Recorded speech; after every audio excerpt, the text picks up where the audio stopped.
हमारी किस्मत खराब है।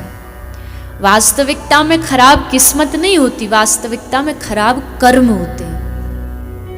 क्योंकि अगर कर्म अच्छे हो गए तो किस्मत तो अपने आप अच्छी हो जाएगी। इस दुनिया में भगवान, ये जो आजकल होते हैं ना, दुकान में हम जाते बड़े बड़े शोरूम में तो वहां लिखा होता है आप सीसीटीवी की निगरानी में हैं। तो वैसे इस दुनिया में जितने भी लोग हैं सब ठाकुर जी की सीसीटीवी की निगरानी में हैं।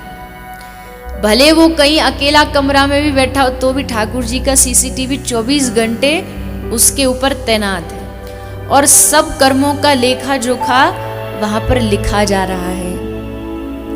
उस कर्मों के लेखे जोखे को अब ये देखना है कि अगर श्री ठाकुर जी हमें देख रहे हैं और उसको लिख रहे हैं और फिर भी हम वैसा कर्म कर रहे हैं ये जानते हुए कि श्री ठाकुर जी देख रहे हैं, तो सोचिए भगवान को कितना दुख होता होगा कि ये सब जानता है और जानने के बाद भी फिर भी देखो कैसे कार्य करता है। अजी लोगों के पास जा रहे हैं, महाराज जी भाग्य बदलने के लिए कुछ बता दो, रेखाएं बदलने के लिए कुछ बदल दो, कुछ बता दो। जानने की आवश्यकता ही क्या है? सबसे बड़ा जो आप कर सकते हो ये है कि आप कर्म अच्छा करो। आप कर्म अच्छा करोगे तो दुनिया की कोई ताकत आपको व्यथित परेशान नहीं कर सकती है। पर हम टोना टोटका में ज्यादा फंसे रहते हैं और अपने कर्मों पे कम ध्यान देते हैं। एक व्यक्ति महाराज जी के पास गया, बोला महाराज जी हमारा घर नहीं बन रहा, कुछ उपाय बता दो, घर बनवाना है। तो महाराज जी बोले एक काम कर, एक पेड़ पे जाके घड़े को थोड़ा टेढ़ा, मतलब ऐसे सीधा नहीं लटकाना, थोड़ा सा टेढ़ा मुंह उसका करके ऐसे लटका दे।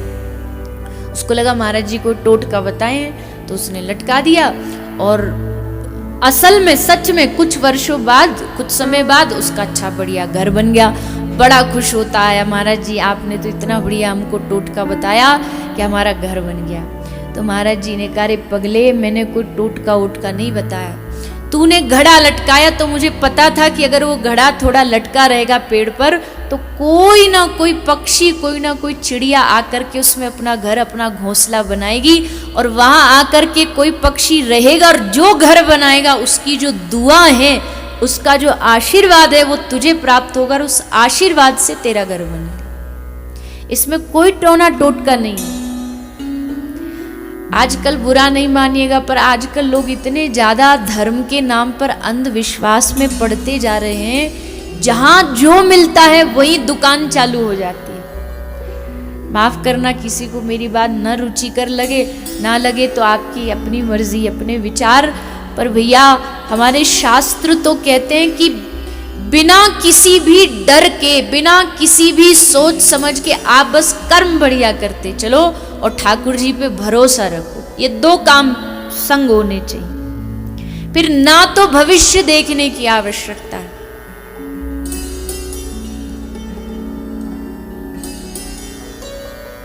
अच्छा अब देखो, हम यहां सब बैठे हैं, हमको नहीं पता हमारी मृत्यु कब होने वाली है। तो देखो हम कितने खुशहाल बैठे हैं ना, पता नहीं कब होने वाली है। हो सकता है 2 दिन बाद हो, 10 दिन बाद हो, 10 साल बाद हो, 20 साल बाद हो।